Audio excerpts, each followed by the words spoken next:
Welcome to our channel Stenographer Station. I am dictate you today's the Hindu newspaper legal word passage. So let's start.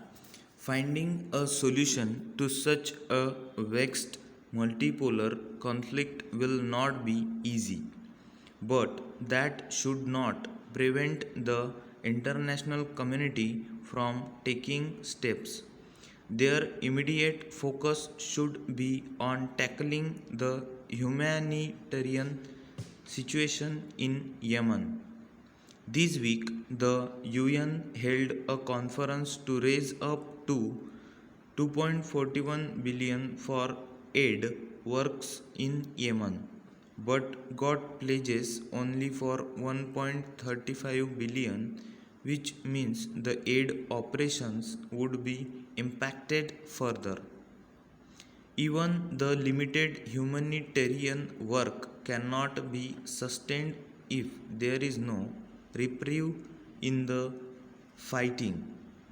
The last 6 years of war prove that the Saudi strategy of blockade and bombing was a failure. The Houthis continued to amass weapons, even technological advanced drones, which they used to attack Saudi targets across the border despite the blockade, while the Yemeni people continue to suffer. The Saudis should ask themselves whether they should continue with a failed strategy while the situation in Yemen keeps worsening.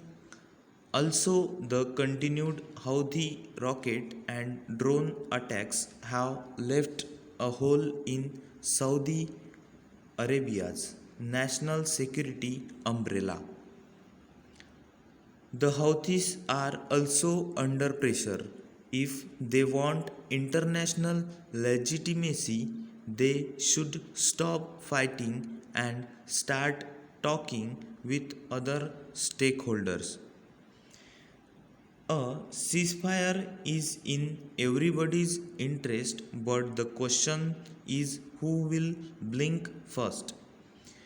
The Biden administration should use its leverage to pressure Riyadh to lift the blockade, a key Houthi demand as a confidence building measure and push for talks for a lasting ceasefire. Once a ceasefire between the two main rival blocs is achieved, the US and its regional allies could call for a multilateral conference involving all stakeholders to discuss Yemen's future. Yemen can find a way out of the current crisis provided the war is brought to an immediate end and the country is given diplomatic assistance. Thanks.